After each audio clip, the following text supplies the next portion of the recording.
the indicator species paper due today, and you are working on those frog calls because your frog call quiz is going to be on Wednesday. So hopefully you are learning those frog calls because we're having a frog call quiz on Wednesday. So Monday we will be working on the frog, not Monday, sorry. Monday I'll be here doing parent-teacher conferences. Tuesday we will be practicing frog calls. We'll go over some of them in class together, and I'll play some of the calls and see if you can identify them. It's due next Friday, right? Well, it's due next Friday, but your quiz is Wednesday. So hopefully you're studying for your quiz. But the quiz will consist of me playing the frog calls and you hopefully identifying them. So hopefully you are practicing and learning those frog calls, and we will have some practice time on Tuesday to work with those frog calls as well. So yes, the assignment is not due until Friday, but your quiz is going to be Wednesday. Oh, really? Oh, really? So hopefully you're ready. But other things about amphibians. Water balance is important for amphibians. So we talked about water balance in fish and how that osmosis thing works with the fish having to drink and not drink depending on if they were in salty water versus fresh water. And it's good that you like to drink water, because water is important. You can only go 3 days without water versus about 40 days without food. In water conditions, frogs do not have to drink because the water is going to go straight into their bodies. And it is very similar to like we talked about with fish, where they have a salty body, so the water goes straight into them. And that is also why one of their defense mechanisms was when you pick up a frog, they do urinate on you because they have a lot of excess water going into their body. So on land, they do have to conserve water. So a lot of times they're going to be nocturnal because it's not as hot, so their body is not going to evaporate as much water. Also, most of them are going to live near water or live under damp places like, they're going to live under like rotten logs or rotten, under rocks or something like that. They will curl up many times into balls so that less of their body is exposed. They'll have protective coverings of some kind, and they store extra water in their bladder as a way to keep themselves moist also. So when we dissect the frog, you will see a bladder as well.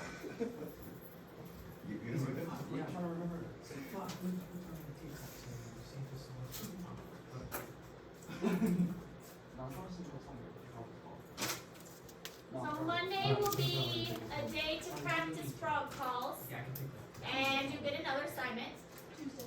Tuesday. Wednesday will be a frog call quiz. Thursday you're going to get a dissection prep.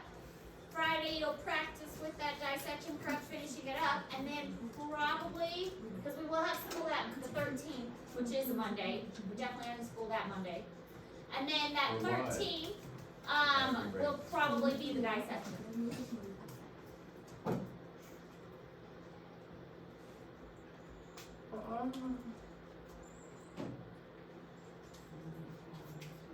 And that'll be our last dissection for a while. Yeah. We've got lots of frogs, but we don't have a lot of other animals. Until we get to the minks. You guys have minks. Minks? I'm trying to weasel. I know you did not just play some Mexican music.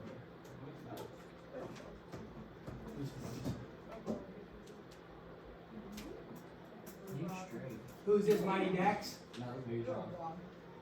Who? Bro, Baby John. Baby John? Baby John.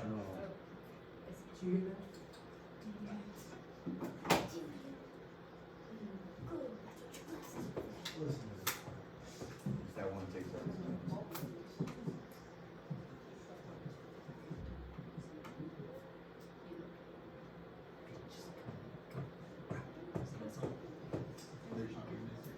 Alright This is an interesting type of frog called a plains spadefoot toad. We actually had one of these at the zoo I worked at, and it was really fun to work with. When you held this toad, it was so weird because he had these little marks on his back feet. They're called spadefoot toads because of those marks on their feet. They are hardened parts on the feet that help them to dig.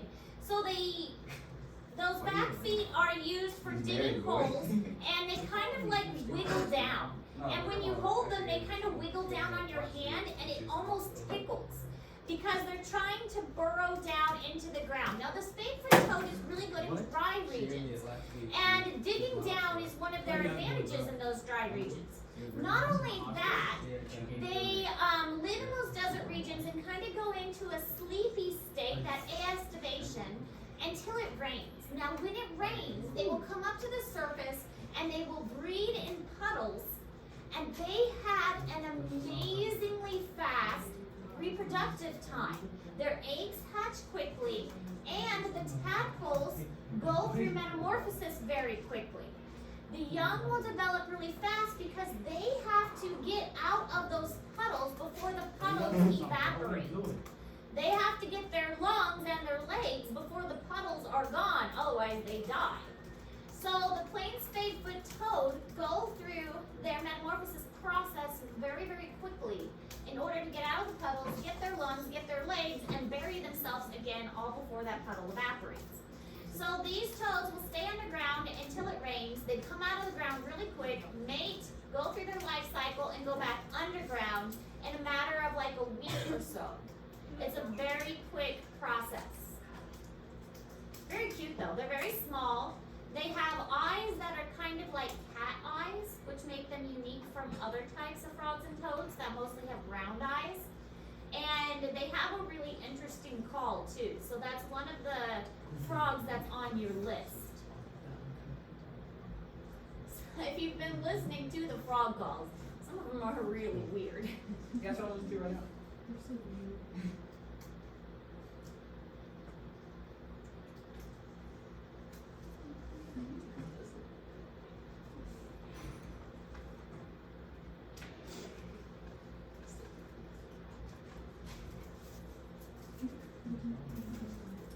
There would definitely be a question on your test about differences between frogs and toads.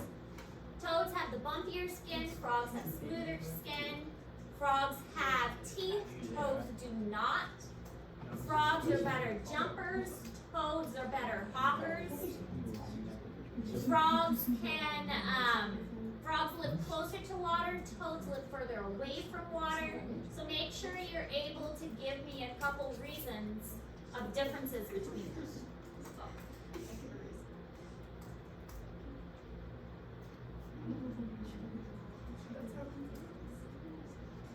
All these diamonds dancing on my fucking neck. I'm sorry. Hey, language. Sorry, I was jamming. Yeah, I know. Instead of paying attention.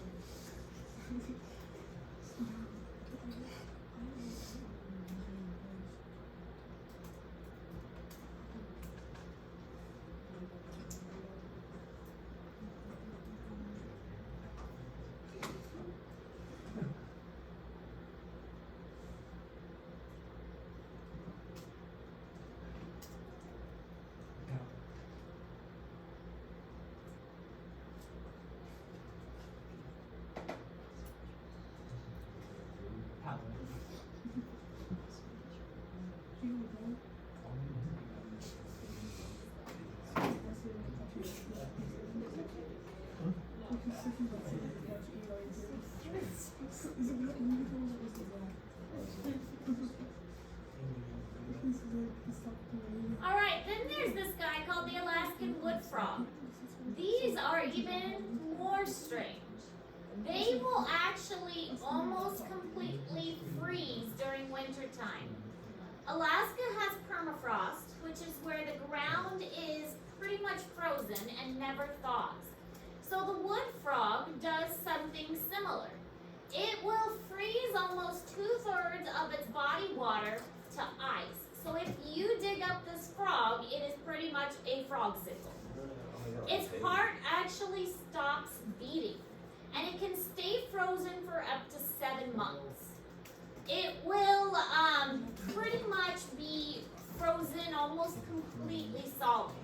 The frog will defrost itself only in the summer months where it will breed and reproduce and then it will freeze itself again. They'll live like a normal frog life, like a normal lifespan, about 7 years-ish. But it freezes itself through the colder parts of winter. So yeah, he freezes himself, turns himself to ice. Little frog sickle.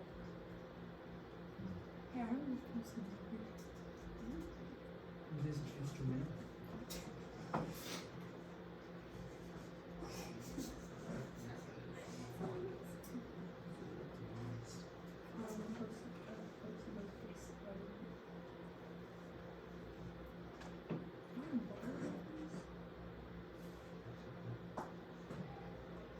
So even though amphibians may not be the most exciting of the big animal groups, they're still pretty cool. I mean, we've got frogs that have holes on their back that they carry their little tadpoles around. We've got Sicilians that eat their mothers from the insides. We've got frogs that will freeze themselves almost completely. Pretty interesting.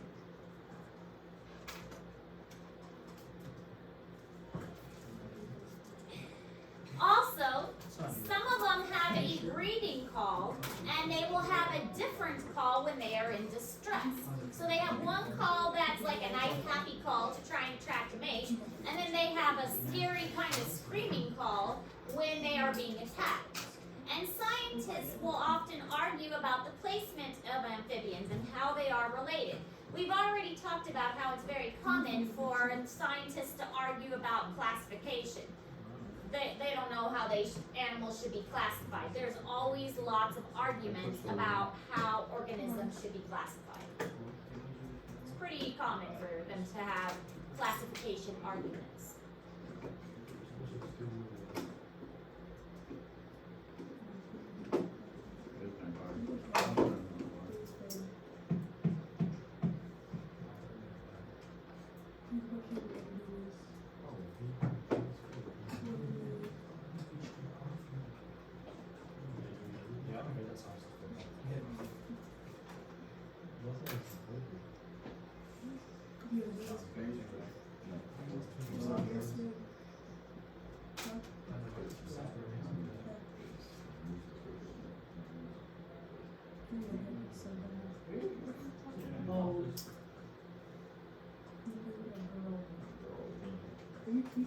Emissaries.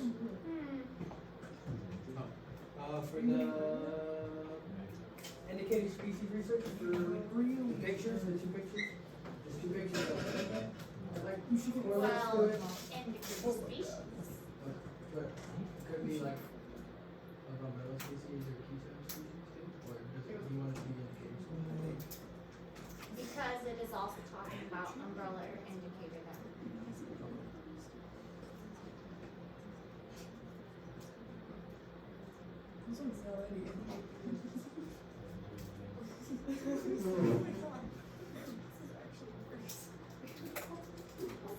So other things about their internal structures, they're starting to appear similar to humans. Now we kind of saw this in fish, in the osteichthyes and the chondrichthyes, but they're appearing even more similar now that we're getting into amphibians. We have heart with vessels, we have stomach, we have lungs. Yes, we saw those in fish and then the shark, but with a transition onto land, they're becoming even more similar.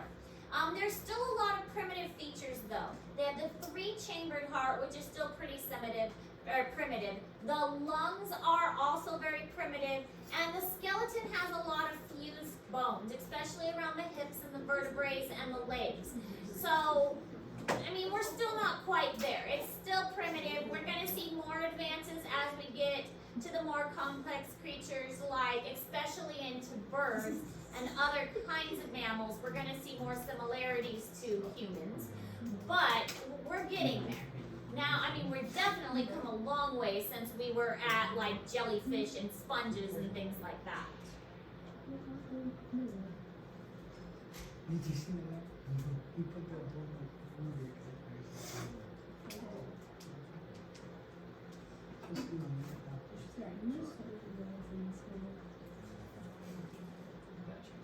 No. I'm talking like a skeleton. Who's on your best friends?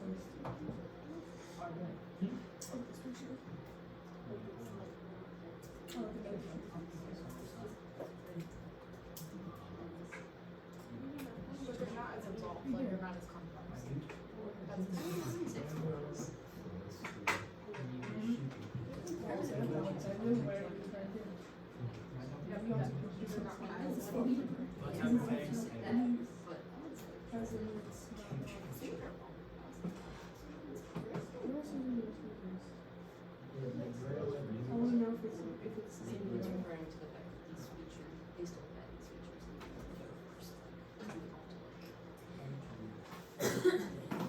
So this is the basic internal structure of a frog. The liver, of course, is going to be the same. When we open the frog, depending on how older frogs are, and the species of frog, there's probably going to be some fat bodies inside. Some of the frogs are going to be a little chunkier than others, so they're going to have more fat than others. But they're definitely going to have a bladder and the digestive tract. The lungs are usually pretty small, but we'll be able to see all the major features in the frog. Now the skin is like a sponge. It has a lot of pores in it, so it's going to suck up the good and the bad things, which is why, again, it makes a really good indicator species. Because if there is bad things in the water, it's going to soak up the bad things too. Amphibian skin is being studied for many things, including possible treatments for cancer and other diseases. It has a lot of antibacterial properties that makes it a very high focus for the medical field. Tree frogs have suction cups on their toes that they use for climbing. It is not as good as some other animals like a gecko. There are geckos that have amazing toes. So the gecko can actually walk across the ceiling upside down. Tree frogs can't do that. They can stick to a flat surface. Like if we had a tree frog, he could stick to the whiteboard pretty well and probably stick to the wall pretty well. If we had a gecko, he could hang upside down from the ceiling. A tree frog could not hang upside down from the ceiling. So the suction cup toes are pretty decent, but not as good as a gecko toe. And a gecko toe is more like Velcro, which has tiny hairs on it. So his toe strategy is different from the suction cup toe strategy.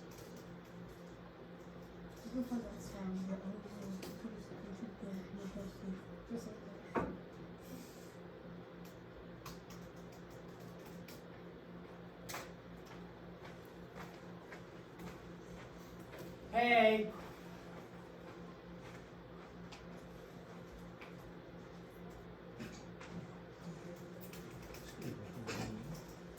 And really, it's only tree frogs that have the suction cup toes.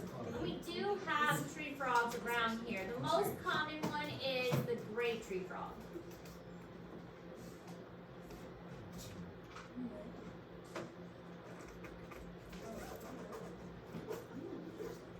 Miss Ayers, can I go look for a sheet? Sorry, I was just I'm looking for my advisory sheet. I gotta pull out. Okay, I'll look for it. Can you wait for that? Are you supposed to be focusing on this class?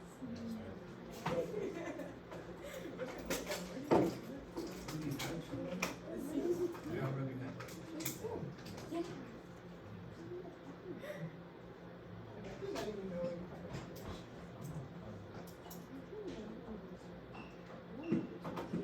You know something.